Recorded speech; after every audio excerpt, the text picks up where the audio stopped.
200 உறுதின்ற இருந்த ஸ்டாலின் அவர்கள் இன்னைக்கு எவ்வளவு பதட்டமா எத்தனை கட்சி கூட்டணி சேர்த்தார். தேமுதிக அங்க போய் சேரும்னு யாராவது நினைச்சு கூட பாத்தீங்களா?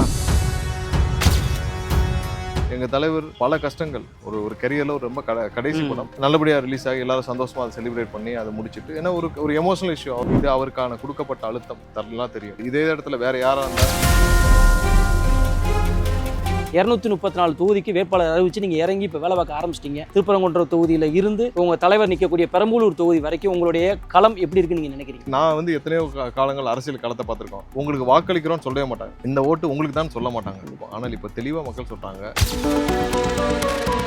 நான் பார்த்த வரைக்கும் ஒரு சிங்கிள் டச்சில் தொடர்பு இருக்கக்கூடிய ஒரே தலைவர் இவர் தான். எல்லாத்தையும் எப்படி தான் நீங்க மெசேஜ் போட்டு அடுத்த செகண்ட் கூப்பிடுவார். அதான் சொன்ன எமோஷனல் பாலிடிக்ஸ் சீப் பாலிடிக்ஸ் பண்ணவே மாட்டார், போய் டிராமா பண்ண மாட்டார். தெளிவா இருக்கிறார், எதை நோக்கி செல்லணும்ன்றதுல தெளிவா இருக்கிறார். அதுல எங்கேயுமே சறுக்கல. இப்படி ஒரு தலைவர் எனக்கு தெரிஞ்சு யாரும் இருக்க முடியாது.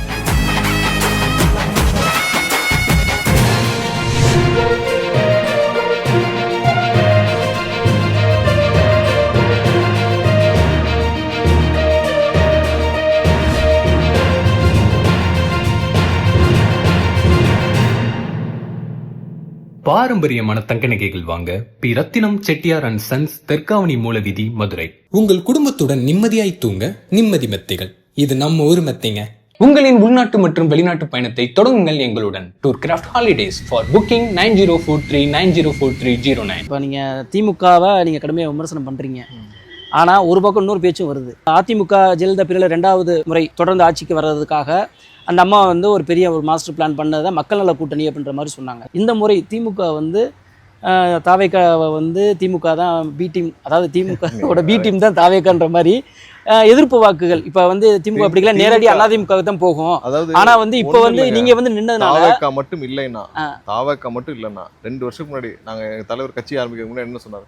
200 உறுதி இப்படிதானே சொன்னாரு. அவ்வளவு ஒரு மமதை. ஏன்னா அவருக்கு தெரிஞ்சு போச்சு இவங்க பிஜேபி கூட போய் முடிய போறாங்க. ஃபியூச்சர் தெரிஞ்சிருச்சு அவருக்கு. 200 உறுதின்ற இருந்த ஸ்டாலின் அவர்கள் இன்னைக்கு எவ்வளவு பதட்டமா எத்தனை கூட்டணி சேர்த்தார், எத்தனை கட்சி கூட்டணி சேர்த்தார். தேமுதிக அங்க போய் சேரும்னு யாராவது நினைச்சு கூட பாத்தீங்களா? அவங்களுக்கு 11 சீட்டு தேமுதிகக்கு. இன்னைக்கு காங்கிரஸ் கிட்ட எவ்வளவு கையில காலில் அவங்க முடிச்சாங்க. அதாவது காங்கிரஸ் கிட்ட நீங்க இவ்வளவு சீட்டு கொடுத்து இத்தனை 2 ராஜ்யசபா அவங்க ஒரு 10 வருஷமா தொடர்ந்து விசிக கம்யூனிஸ்ட் காங்கிரஸ் எல்லாமே இருந்தாங்க. நீங்கள் கடைசி வரைக்கும் திரு ஸ்டாலின் அவர்கள் பயத்தில் இருந்தாருன்னு தான் நாங்க சொல்றோம். நாங்க அவங்கள நாங்க இருந்தா அவர் ஜெயிப்போன்னு இருந்தா வெளியேறி அது எதுக்கு அவர் இவ்வளவு பயத்தில் இருக்கணும்? இப்பவும் அவங்களுக்கு தெரியும் அவங்களோட ரிசல்ட் அவங்களுக்கு சாதகமா இல்லை, அவங்களுக்கு கான்ஃபிடன்ட் இல்ல சார். இல்ல நம்ம உங்களுக்கு தெரியும் அரசியலை பத்தி நம்ம சொல்ல வேண்டிய அவசியம் இல்லை. இப்போ ஒருத்தர் பிடிக்கல அப்படின்னா ஆப்போசிட்ல ஒருத்தர் இருக்காரு, 2 பேர் இருக்காங்க. அப்போ உங்களுக்கு பிடிக்கலன்னா என்னட்ட வருவாங்க. இப்போ என் பக்கத்துல உங்களை இப்போ நான் எப்படி எதிர்க்கிறேன்னு அதே மாதிரி என் பக்கத்துல இன்னொருத்தர் உட்கார வச்சிட்டேன் அப்படின்னா என்னையும் பிடிக்கல அப்படின்னா இன்னொருத்தட்ட போக அது ஓட்டு ஸ்பிளிட் பண்ற மாதிரி தானே. எப்பயுமே 2% 5% தான் இந்த மாதிரியான ஒரு அரித்மெட்டிக்கு உங்களுக்கு ஹெல்ப் பண்ணும். ஆமா, நாங்கள் உடைப்பது 35-40%. 40% நாங்க உடைக்கிறோம். வீட்டுக்கு நான் தான் சொன்னேன், வீட்டுக்கு ஒரு ஓட்டு 2,25,00,000 இருக்கு வாக்காளர். நீங்க ஒரு 25 லட்சத்தை விட்டாலும் 2 கோடி ஓட்டுனாலும் இன்னைக்கு 40%. நீங்க 40% ஒருத்தர் அவருக்காக இதெல்லாம் 2%. இப்ப நீங்க இவங்க ஓஎஸ்சி வச்சு பண்ணுவாங்க, அது ஒரு 1% 2%. அந்த கடைசியில ஒரு 3000-4000 ஓட்டுகளுக்காக அதை செய்வாங்க. அந்த ஓட்டு உடைக்கிற வேலையை உடைக்கிறதுக்கு இப்ப டிடி அவர்களை அப்போ பயன்படுத்துறாங்க எல்லாம் சேர்ந்து ஓட்டுகளை உடைக்கிறதுக்கு. அந்த மாதிரி 2% 5%, அதிகபட்சம் 5%. அதுதான் அந்த இதுக்கு கை கொடுக்குமே தவிர்த்து இதை யாருமே நம்பல. அதெல்லாம் அவங்களுக்கும் தெரியும். அதே மாதிரி சார் இப்ப நீங்க திமுக விமர்சனம் பண்றீங்க. இப்ப ஜனநாயகன் பிரச்சனைன்னு வச்சுக்கோங்களேன். அது உங்களுக்கு தெரியும், சென்சார் போர்டு யாரோட கண்ட்ரோலில் இருக்குன்னு. இப்போ எலெக்ஷன் டைமில் ஒரு படம் ரிலீஸ் ஆச்சுன்னா அது ஒரு பெரிய பாசிட்டிவாக இன்றைக்கி தாவேக்காவுக்கு இருந்திருக்கும்னு வச்சுக்கோங்களேன். ஏன்னா அதை ஒட்டி தான் அந்த படம் எடுத்திருப்பாங்க. இது இப்போ இந்த சென்சார் போர்டில் வந்திருக்க பிரச்சனையை இப்போ சென்ட்ரலில் இருந்து இப்போ நிப்பாட்டி வச்சுருக்காங்க. மறுபடியும் கமிட்டி போட்டாங்க, மறுபடியும் இப்போ ஆஃப்டர் எலெக்ஷனுக்கு அப்புறம் நகட்டி விட்டாங்க. இதெல்லாம் பண்ணுறது உண்மையிலே திமுக தான் நினைக்கிறீங்களா சார்? இல்ல திமுகவில் இருக்கிற அதிகமான அதிகாரமிக்கவர்கள் நல்ல தொடர்புல இருக்காங்க. அது censor board central government Bharatiya Janata கட்சியோடைய நல்ல தொடர்புல இருக்காங்க. அவங்களுக்கு தேவையான விஷயங்களை அவங்களால சாதிச்சுக்க முடியும். எங்க தலைவர் பல கஷ்டங்கள், அவருடைய கடைசி படம் ஒரு கரியர்ல ரொம்ப கடைசி படம் நல்லபடியா ரிலீஸ் ஆகி எல்லாரும் சந்தோஷமா அதை செலிப்ரேட் பண்ணி அதை முடிச்சுட்டு ஏன்னா ஒரு எமோஷனல் இஷ்யூ. அவருடைய கரியர்ல அவர் உழைத்து இத்தனை வருஷம் இருந்ததுல ஒரு கடைசி படம் நல்ல சந்தோஷமா முடியணுன்றது எல்லாருடைய எண்ணம். ஸோ அதில் ஒரு ப்ரொடியூசர் இருக்கிறாரு. ஸோ இதை வந்து நான் சொன்னேனே, இந்த எமோஷ்னலாக ஒரு இதை கிரியேட் பண்ணி அதில் வச்சு பாலிடிக்ஸ் பண்ணுற ஒரு ஒரு ஒரு நபர் எங்கள் தலைவரில். இந்த மாதிரி என்ன இப்படி பண்ணுறாங்க, இல்லை இந்த மாதிரி ஃபில்மை நிப்பாட்டாங்க, இந்த மாதிரிலாம் அவர் எமோஷனலாக பண்ண வேண்டியதில்லை. இது அவருக்கான கொடுக்கப்பட்ட அழுத்தம் தரலாம் தெரியும். இது அவருக்கு இதே இடத்துல வேற யாராக இருந்தால் ஒரு 40-50 சீட்டு உள்ள 60-70 சீட்டை வாங்கிட்டு ஒரு 10 அமைச்சரை வாங்கிட்டு ஒரு 15-20 வாரியத்தை வாங்கிட்டு சந்தோஷமாக ஒரு கொடுக்குற பெரிய அமௌண்ட்டை வாங்கிட்டு நல்லாவே செட்டில் ஆகிருக்கலாம், நல்ல மரியாதையாக செட்டில் ஆகிருக்கலாம். அதை அவர் செய்யவே இல்லை. நீ எவ்வளோ அழுத்த வேணாலும் கொடுங்க, இன்னும் இழப்பதற்கு எவ்வளவாக இருந்தாலும் காம்ப்ரமைஸ் பண்ண மாட்டேன், நான் எடுத்த முயற்சியிலேருந்து இறங்க மாட்டேன்னு உறுதியாக இருக்கிறார். நான் தான் சொன்னேன், எமோஷனல் பாலிடிக்ஸு சீப் பாலிடிக்ஸ் பண்ணவே மாட்டார், போய் ட்ராமா பண்ண மாட்டார். நான் வந்து அதை பண்ணுறேன், இந்த இப்போ திருப்பணத்தை வச்சு பண்ணுறாங்களே இந்த மாதிரியான ட்ராமா பண்ண மாட்டார். அவர் தெளிவாக இருக்கிறார், எதை நோக்கி செல்லணுன்றதுல தெளிவாக இருக்கிறார். அதில் எங்கேயுமே சறுக்கலை. இப்படி ஒரு தலைவர் எனக்கு தெரிஞ்சு யாரும் இருக்க முடியாது. ஆக்சுவலாக சார், இப்போ நம்ம வந்து தாவேக்கால இப்போ நீங்கள் தலைமையில் ஒரு கமிட்டி இருக்கீங்க, ஒரு டீம் இருக்கீங்க, கீழே மாவட்ட வாரியாக ஒன்றிய செயலாளர், பதிவு செயலாளர் இந்த மாதிரி இருக்கீங்க. பட் என்னென்னா மேலேருந்து கீழே வரைக்கும் இந்த கட்சியினுடைய கட்டமைப்பு, திமுகவாக இருக்கட்டும், அதிமுகவாக இருக்கட்டும், மற்ற கட்சிகளாக இருக்கட்டும், அவங்களுக்கெல்லாம் என்ன பேஸ்லேருந்து ஒரு கட்டமைப்பு இருக்கும். ஸோ வந்து அந்த கட்டமைப்பு வந்து தாவேக்கால இல்லாதனால தான் இப்போ இன்றைக்கி நடக்கக்கூடிய கடுமையான விமர்சனங்கள், தாவேக்கா மேலே வைக்கக்கூடிய கடுமையான விமர்சனங்களை கூட்டத்தை கண்ட்ரோல் பண்ண முடியல, தொண்டர்களை கண்ட்ரோல் பண்ண முடியல. தொண்டர்கள் வந்து அவங்க வந்து ஒவ்வொருத்தரும் வந்து தன்னோட தாந்தோண்டித்தனமாக வந்து வர்றாங்க வைக்கிறாங்க அப்படின்ற மாதிரி ஒரு சில விஷயங்கள் நிறைய அது வந்து விமர்சனம். ஏன்னா நீங்கள் சொன்ன மாதிரி உங்களுக்கு ஒரு பெரிய ஒரு எழுச்சி இருக்குன்னு சொல்கிறீங்க, ஒரு 40% ஓட்டு வந்து வர்ற அளவுக்கு ஒரு நமக்கு ஒரு இது இருக்கும்போது இதை வந்து ஏன் நம்ம ஆர்கனைஸ் பண்ணுறதுக்கு இந்த கட்சி ஒரு 2 வருஷமாக என்னன்னா 10 லட்சம் நிர்வாகிகள் இருந்திருக்காங்க. அதாவது மக்கள் இயக்கமாக இருந்தப்ப 10 லட்சம் நிர்வாகிகள் இருந்தப்ப நீங்கள் கட்சியாக சுருக்கிறப்ப கட்சியோட அரசியல் கட்சியோட பைலாக்குள்ளே நம்ம போனோம். அப்போ மாவட்டத்திற்கு 10 பேர், 10 நிர்வாகிகள் மாவட்டத்திற்கு, மாவட்ட தலைமையில், அப்புறம் அணிப்பிரிவுகள் இதெல்லாம் வருது.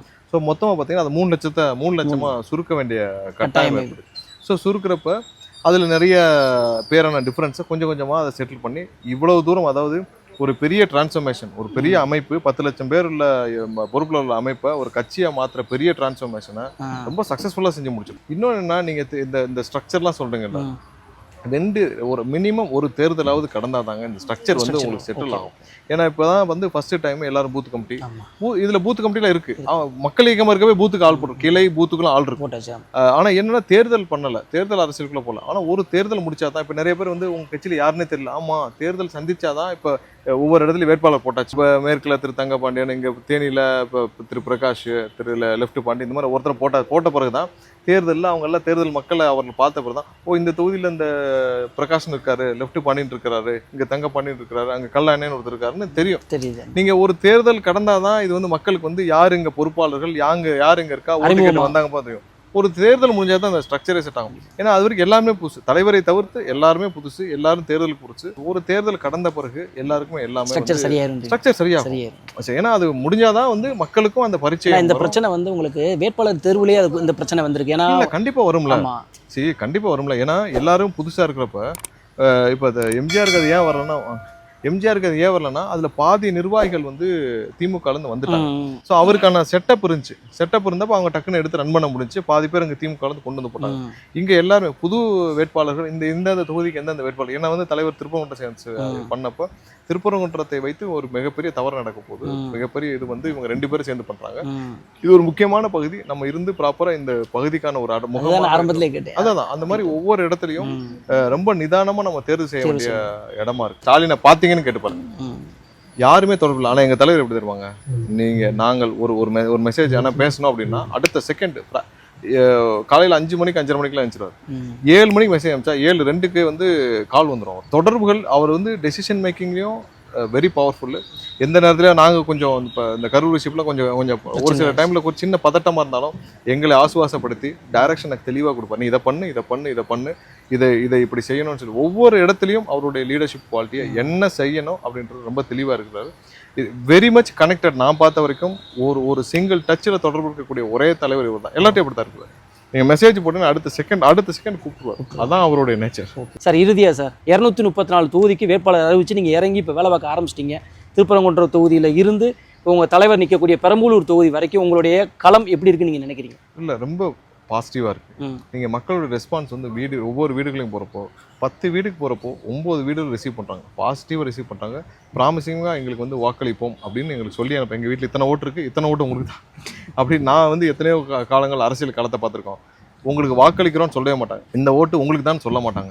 சரிங்க சரிங்க அப்படின்னு சொல்லி அனுப்போம். ஆனால் இப்போ தெளிவாக மக்கள் சொல்கிறாங்க, இத்தனை ஓட்டு இருக்குது, இத்தனை வாக்குகளும் உங்களுக்கு தான்றதுல மக்கள் தெளிவாக இருக்கிறாங்க. இந்த களம் எல்லா ஊர்லேயும் அதே மாதிரி தான், எல்லா இடத்துலையும் ரொம்ப ஒரே பிரச்சனை இதை மாதிரி இருக்குது. இது எங்களுடைய தலைவருக்கான ஒரு மக்கள் வச்சிருக்க ஒரு பெரிய அன்பு, ஒரு பாசம் தான். அதை உணர்ந்து தான் அவர் வந்து காம்ப்ரமைஸே பண்ணாமல் என்ன பிரச்சனைனாலும் ஃபேஸ் பண்ணுன்றது வந்து இந்த அன்புக்காக மட்டும்தான். இதை வச்சு அவர் வந்து ஒரு பாலிடிக்ஸ் பண்ணவோ, இதை வச்சு அவர் வந்து பணம் சம்பாதிக்கவோ, இல்லை இதை வச்சு ஒரு அதிகாரத்தை அடையணும்னு அவர் நினைக்கவே இல்லை. நினச்சிட்டு இது வேறு மற்றவங்களுக்கும் நமக்கும் வித்தியாசம் இல்லாமல் போகுது. அது ரொம்ப தெளிவாக போகுது. எல்லா களமும் எங்களுக்கு பாசிட்டிவாக இருக்குது. இன்னும் நாள் நெருங்க நெருங்க நெருங்க எங்களுக்கான சதவீதங்கள் நான் பார்க்குற வரைக்கும் லாஸ்ட் 1.5 இயர்ஸாக 1% கூட எங்களுக்கு வந்து இதனால ட்ராப்புன்னு இல்லை. ஒவ்வொரு நாளும் கூடிக்கிட்டே தான் போகுது. இப்போ நான் சொல்கிறேன், இந்த 40% கடக்கும் ஒவ்வொரு நாளும் வந்து ஒரு சில ஒரு பெர்சன்டேஜாக இந்த 40% மேலே கண்டிப்பாக நீங்கள் தேர்தல் நாளுக்குள்ள மிகப்பெரிய அளவில் எங்களுடைய வாக்காளர்கள் எல்லா இடத்துலையும் எங்களுடைய வேட்பாளர்கள் வெற்றி பெறுவார்கள் என்பதில் கண்டிப்பாா எங்களுக்கு வந்து அதுல எந்த ஒரு டவுட்டும் இல்லை. ஏன்னா ஒவ்வொரு நாளும் களம் எங்களுக்கு சாதகமாக தான் மாறிட்டு இருக்க தவிர்த்து வேற யாருக்கும் வந்து மக்கள் அவங்கள வந்து ஏற்றுக்கொண்டு ஆமா உங்களுக்கு வாக்களிப்புன்னு ஒருத்தர் சொல்லுங்க, எங்கேயுமே அதை நான் பார்க்க முடியல. ஸோ எங்களுக்கு ரொம்ப சாதகமாக இருக்கிறத நான் நல்லா பார்க்கணும். இவ்வளவு நேரம் நீங்கள் உங்களுடைய கடுமையான பணிக்கு மத்தியில் வந்து எங்கள் சேனலுக்கு பேட்டி கொடுத்ததற்காக நன்றி சார். நீங்கள் எடுத்த முயற்சியில் வந்து பார்த்தீங்கன்னா வெற்றி அடைய எங்களுடைய சேனலின் சார்பாக வாழ்த்துக்கள் சார். உயிர்மொழி நேயர்களுக்கு என்னுடைய நன்றியை தெரிவிச்சுக்கிறேன். நன்றி.